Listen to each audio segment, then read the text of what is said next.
Black Hollow was a town that no longer felt alive. Every street was empty, every light was weak, and even the wind sounded like it was whispering forgotten warnings through the cold silence of the night. On the edge of this town stood a Victorian house that had been abandoned for years. Locals avoided it completely, as if simply looking at it could invite something unwanted into their lives. Inside the house, the air felt heavier than normal. Every step created a sound that echoed far longer than it should have, as if the house was listening and remembering each movement. Ethan Parker arrived late at night. He had no choice but to stay in his grandfather's house. He believed it would only be temporary, just a few days of silence before returning to his normal life. His grandfather was in the hospital, weak and unable to take care of the old house anymore. Ethan was told everything was fine. But the way people avoided the topic made him uneasy. The moment Ethan stepped inside, the door closed behind him on its own. He froze for a second, convincing himself it was just the wind. But deep inside, he felt something was wrong. The living room was covered in dust, yet a rocking chair in the corner moved slightly, as if someone had just stood up from it and left without a sound. Ethan turned slowly, scanning the room. There was no one there, but the feeling of being watched pressed against him like invisible hands around his thoughts. The next day, an old woman stopped him in the street.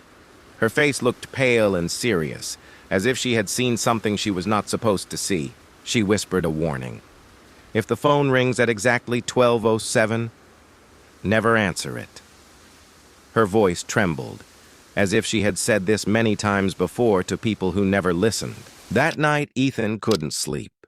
Every tick of the clock felt louder than the last, as if time itself was counting down to something he was not meant to witness. And then it happened. The clock reached 12:07, and at the exact same moment, his phone began to vibrate violently on the table. The old landline phone in the corner of the house started ringing too, even though it had not worked for years. The sound filled every corner of the empty house. Against every instinct telling him to stop, Ethan walked slowly toward the phone. His hand shook as he lifted the receiver, not knowing what he was about to invite into his life. A voice came through the line, soft but sharp. It asked a question that froze his entire body. "Ethan, are you alone?" Before he could respond, the call ended. The receiver slipped from his hand and hit the floor with a heavy sound that echoed far longer than expected. He checked the number immediately, but the screen showed something impossible. The number did not exist anywhere in the real world. Later that night, Ethan heard footsteps above him. Slow, careful steps moving across the upstairs floor, even though no one else was supposed to be inside the house. A whisper came from the darkness. It said, "Don't go upstairs." But the voice did not sound like a warning. It sounded like an invitation. The door at the top of the stairs was slightly open now. A faint light flickered inside, as if something behind it was breathing through electricity. This room had been locked for years. Ethan didn't even know it existed, yet now it was open, as if it had been waiting for him specifically. Inside the room, a diary lay on the floor. Its pages were old and yellow, but the words written inside felt disturbingly recent. Light flicker, faint paper rustle. Voice. One line caught his attention. "If he knows your name, you are already lost."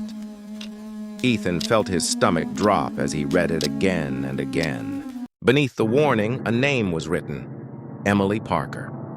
And for some reason, that name felt painfully familiar, as if it belonged to a memory he had buried. Something pulled him toward the basement. Each step downward felt heavier, as if the house itself was trying to make him stop. The basement was filled with old photographs, hundreds of them, all showing places, faces, and moments that made no logical sense. One photo showed Ethan himself, but the date written below it was from 1952. His face looked the same, but older in a way that felt impossible. Behind him, something moved. A shadow stood in the corner, watching without blinking. its white eyes reflecting every fear Ethan had ever hidden. Emily was there too, trapped behind an invisible barrier, crying silently as if she had been waiting for him longer than she could remember. And then everything changed. The house reset itself. Morning returned. Ethan stood again at the beginning, and the phone rang at exactly 12:07 once more.